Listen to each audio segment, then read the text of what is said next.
Inilah kisah Kenshin dan Kaori, seorang pemuda kaya yang menyamar kerja sebagai cleaning service.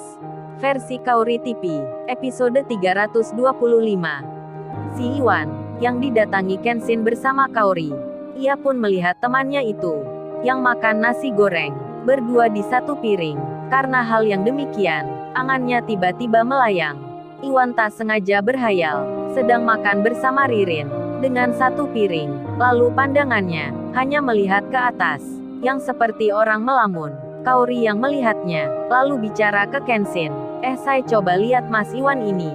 Kok dia diam saja ya? Ada apa itu? Kenshin pun memperhatikan Iwan yang nampak tersenyum, padahal tak ada yang mengajaknya bercanda. Kemudian Kenshin menepuk temannya, sembari bicara, Wan, lu kenapa Wan? Iwan pun langsung menyahutnya, dengan menyebut nama yang lain. Oh ya Rin, apa mau makan lagi ya? Kenshin dan Kaori mendengarnya, mereka pun langsung bisa menerka kalau si Iwan sedang membayangkan Ririn. Kemudian Iwan yang tersadar, ia pun bicara, maaf bro, ada apa tadi? Kenshin menyahutnya, untung saja Wan di sini.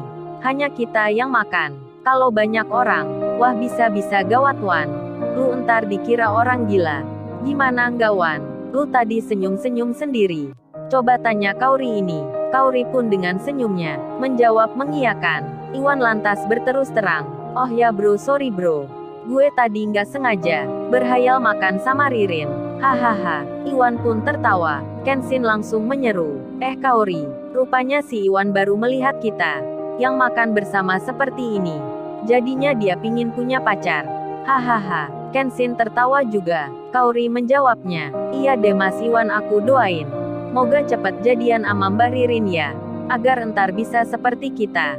Kaori tiba-tiba menyuapkan sendoknya, yang ada nasi gorengnya, ke Kenshin. Aduh makin asyik aja mereka. Dan waktu pun berjalan. Jam hampir di pukul 11 malam. Di situ lalu ada orang yang baru datang, dengan berpakaian ojek online. Si Iwan pun langsung bertanya, Pak masih bisa jalan ya? Maksudnya bisa mengantarkan saya. Orang itu pun menjawab, oh bisa mas. Saya selalu siap. Ini saya masih online. Emangnya mau kemana? Dan Iwan pun menjawabnya. Mereka pun lalu sepakat. Kemudian Iwan bilang ke Kenshin, udah bro, gue entar naik Gojek aja. Daripada menunggu lu lagi. Kasian lu balik ke sini. Kenshin mengiyakan. Lalu setelah itu, mereka pun memutuskan pulang. Kenshin mengantarkan Kaori, sedang Iwan bersama Gojek itu. Sementara, si Rena yang di rumahnya, ia kini memikirkan tentang apa yang dilihatnya, yakni temannya Kenshin, yang sudah memiliki kekasihnya sendiri. Si Rena pun sempat merasakan sedih, namun karena kebaikan Kenshin, dan mengingat di masa lalu, hubungan mereka sebatas teman, si Rena pun jadi mengerti. Ia tak memikirkan lagi, dan ia pun segera tidur. Malam Sabtu pun berakhir. Cerita Kenshin, Kaori dan Rena telah menemukan akhir. Mereka pun kini mengerti akan hubungannya masing-masing. Hari pun berganti, minggu pun terlewati. Kini menginjak Senin pagi. Kenshin bersiap bekerja lagi. Namun ayahnya, yang masih di rumah, memerintahkan Kenshin agar datang ke perusahaan yang bernama Golden City untuk memberitahukan sebagian karyawan kantornya beberapa hari ke depan agar ikut mengerjakan proyek besar yang berasal dari London. Kenshin pun mengiyakan, dan pagi itu ia akan mengajak Iwan ke perusahaan tersebut, yang mana di situ ada Lisa, staf pegawai wanita yang kemarin membohongi Kenshin. Berjalanlah waktu, Putri pun kini sudah bekerja. Ia dengan Rena ada di kantor yang sama. Mereka nampak akrab sekali, hingga si Rena bertanya, kok tiba-tiba ayahnya bisa mengenal Kenshin?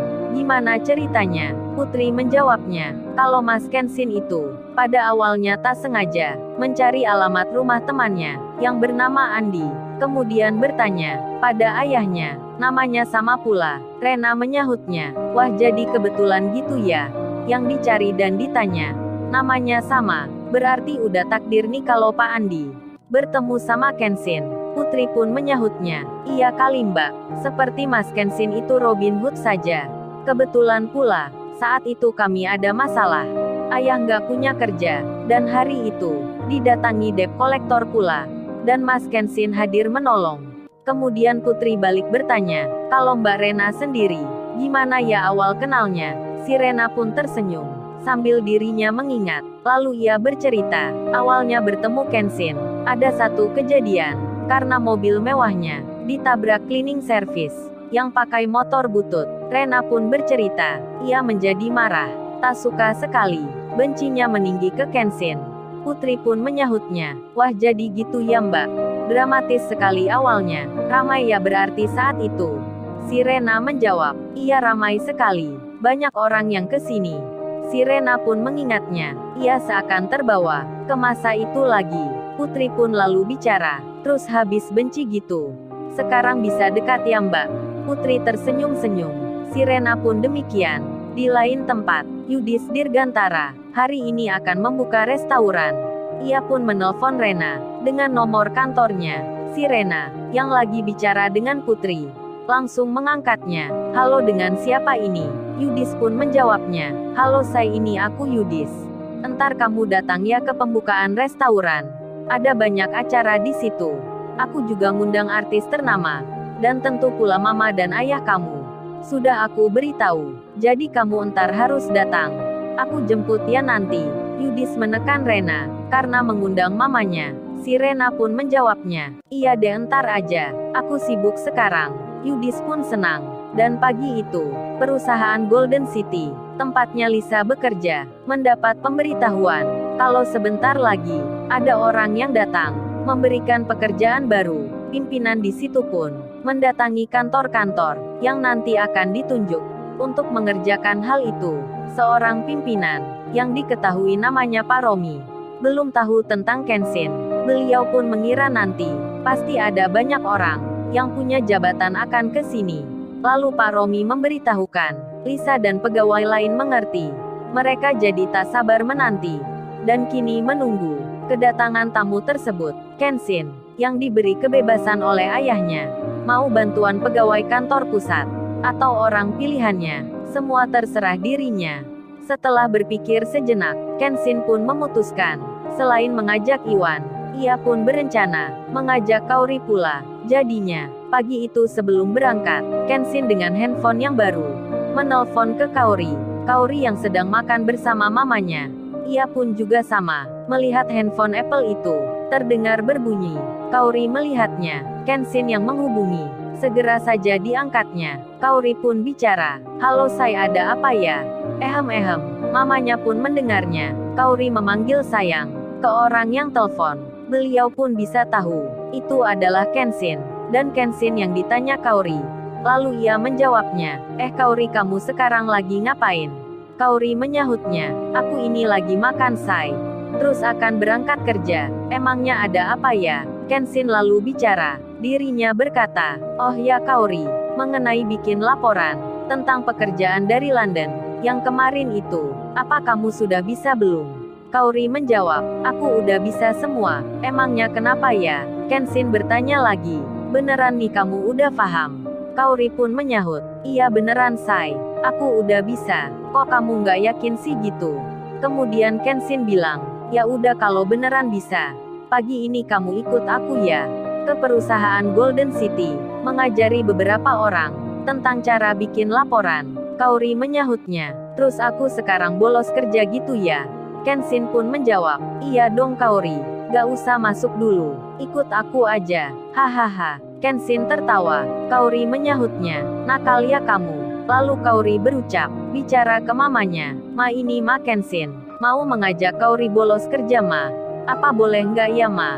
Kaori itu bicara beneran ke mamanya. Mamanya pun menjawabnya. Beliau berucap, kamu Kaori kayak anak kecil aja. Hal gini cerita ke mama. Kemudian Kaori menjawab, ia bicara ke Kenshin.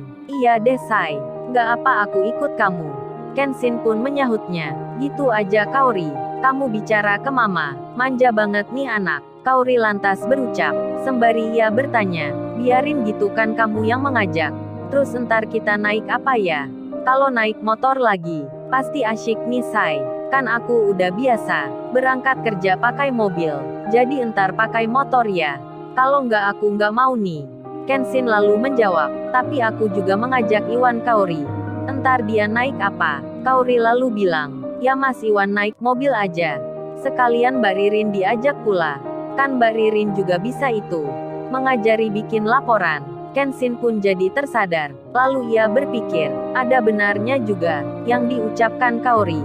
Kemudian ia bicara, baiklah entar aku telepon Iwan. Okelah kalau gitu, entar aku jemput kamu. Pakai motor aja. Dan keputusan dibuat, Kenshin akan datang ke perusahaan itu bersama Kaori. Dengan memakai motor butut, para pegawai di situ pun nanti akan melihatnya. Mereka tak percaya, termasuk pula si Lisa, yang akan mengetahui tentang Kenshin sebenarnya. Lalu, bagaimana kisah selanjutnya? Subscribe channel ini untuk episode berikutnya. Terima kasih.